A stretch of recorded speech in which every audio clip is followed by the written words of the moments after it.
Welcome back my friends. हम लोग work energy power में न्यूमेरिकल सेक्शन पे बात करेंगे। एक हमारे पास और क्वेश्चन है, कुछ अच्छा है, देखिए।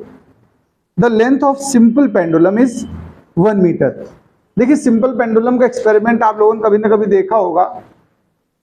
ऐसे एक थ्रेड होता है, उसको किसी रिजिड सपोर्ट से हैंग करते हैं और यहाँ एक हैवी मास हैंग किया जाता है जिसको हम बॉब कहते हैं। क्या कहते हैं? ये ऐसे एक थ्रेड से हैंग करते हैं। जो लेंथ बोली जाती है, ध्यान रखिएगा, बॉब का आधा हिस्सा लेने के बाद पूरी इफेक्टिव लेंथ बनती है। ये रेडियस यानी इसकी शामिल करते हैं, इसको बोलते हैं इफेक्टिव लेंथ। इसमें क्या शामिल होता है? थ्रेड की length plus radius of the bob. Question हमसे कह रहा है यहां पर, देखिए, the length of the simple pendulum is 1 metre. मतलब ये पूरा इफेक्टिव लेंथ की बात कह रहा है। इसकी पूरी लेंथ कितनी गिवन है? हमें 1 मीटर गिवन है। And the mass of the Bob is 0.1 kg। और जो इसका मास है बॉब का, ये कितना गिवन है? 0.1 kg। ठीक है भैया जी। अच्छा, और आगे सुनो। The Bob is taken toward one side. इसको पकड़ो, एक तरफ खींचते चले गए toward one side until the thread becomes horizontal. अभी ये थ्रेड कैसा है? वर्टिकल है कि नहीं? और तब तक खींचो जब तक हॉरिजॉन्टल ना हो जाए।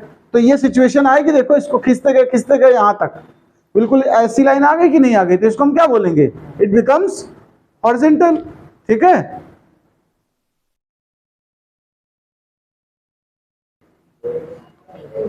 तो देखिए, इस सिचुएशन पे पहुंचने के बाद रिलीज किया जाना है।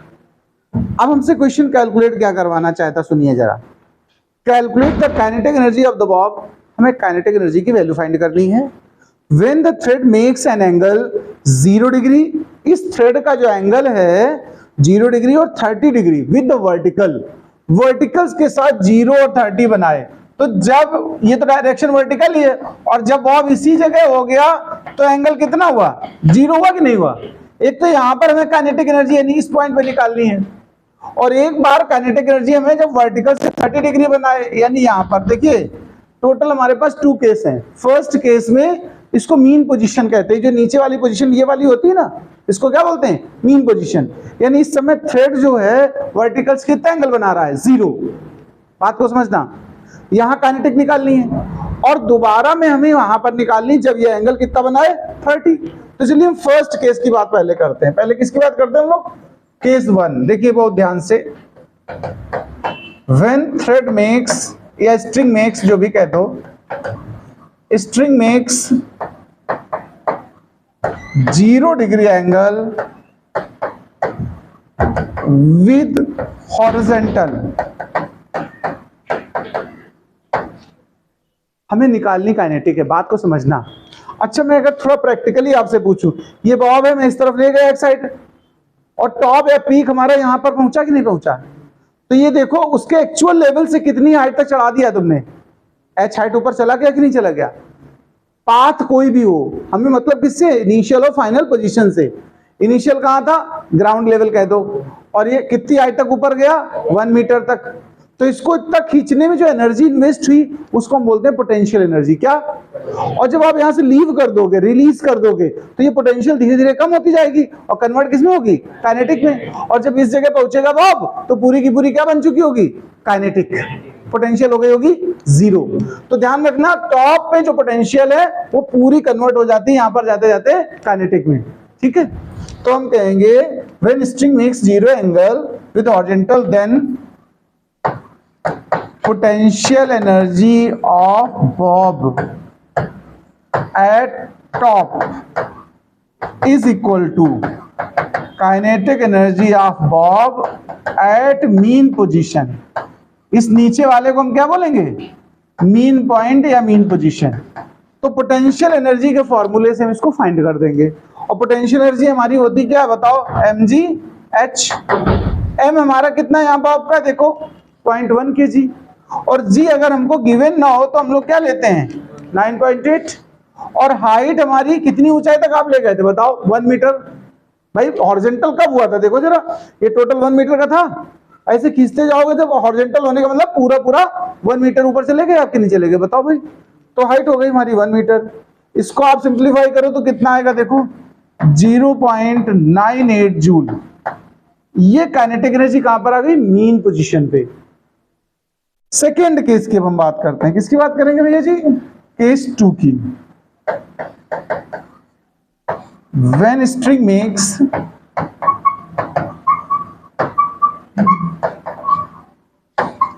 Thirty degree with vertical. अब देखो इसको हम कैसे कर सकते हैं। देखो हमारे पास दो स्टाइल हैं। पहला स्टाइल हम आपको बताना चाहते हैं, देखो अगर इस बॉब को आप उठा के यहां तक ले गए थे, देखो तो आपने इस साइड को कवर किया कि नहीं? बताओ भाई, जब वहां पहुंचोगे तब तो टोटल 1 मीटर ऊपर चले गए, लेकिन धीरे धीरे तो ले गए होगे। तो जब इस सामने रहे होगे तो इसने अपनी हाइट को कितना कवर किया? इतना किया है। अब इस हाइट को कुछ भी लेट कर देते हैं हम, जैसे h लिख देते हैं, स्मॉल h कैपिटल कुछ भी लिख देते हैं, मतलब ये हाइट h है। अगर इस हाइट की वैल्यू पता कर ले हम लोग, बोलो भाई, तो इसकी वजह से जो पोटेंशियल आई होगी वो पता चल जाएगी कि नहीं? बताओ। और टोटल जो काइनेटिक है वो भी निकाली हमने 0.98, उसमें से पोटेंशियल हटा दो तो इस जगह की क्या निकल आएगी? काइनेटिक, क्योंकि यही तो आपस में बदलती हैं। काइनेटिक बढ़ती है तो पोटेंशियल कम हो जाती है, ठीक है। तो हम इस हाइट को कवर करने के लिए पहले इस हाइट की वैल्यू पता करना चाहते हैं। तो सुनिए, इस हाइट की वैल्यू कैसे आएगी? ये हाइट जो मैंने लेट की ये कैसे आएगी, सुनना जरा। इस ट्रायंगल का यूज कर रहा हूं पहले मैं, आप बताओ ये 1 मीटर होगा कि नहीं होगा? बताओ। हाइपोटेन्यूज यहां पर 1 मीटर क्यों है? क्योंकि थ्रेड ही तो ऐसे जा रहा है, और थ्रेड की लेंथ कितनी है? स्ट्रिंग की लेंथ कितनी है? 1 मीटर है कि नहीं? तो ये 1 मीटर ही तो है। और हम ये निकालना चाहते हैं, ये क्या है? बेस। भाई एंगल के सामने क्या होता है? परपेंडिकुलर होता है। हम बेस निकाल दें पहले तो जरा ध्यान से सुनना। कॉस थीटा क्या होता है? बेस को हमने, इस बेस को क्या ले लिया? b ले लिया, इसकी डिस्टेंस b/1 हुआ कि नहीं? बताओ। तो b इज इक्वल टू कितना बना? cos 30। और cos 30 वैल्यू कितनी होती? किसी को लर्न है? बहुत बढ़िया, बहुत बढ़िया। ये √3/2 आ गई। ये हाइट √3/2 है। तो ये जो हम कैलकुलेट करना चाहते हैं वो क्या हो जाएगी? 1 माइनस, तो हम जिसको फाइंड करना चाह रहे थे वो h इज इक्वल टू 1 माइनस b है, या फिर 1 माइनस √3/2। इसकी हेल्प से हम निकालेंगे क्या? पोटेंशियल। क्या निकालेंगे पहले? Potential energy. तो सुनिए, potential energy at h height, इस हाइट के लिए हम पोटेंशियल एनर्जी निकालते हैं। तो वो हमारी बनेगी, कुछ भी सिंबल दे दो, mgh।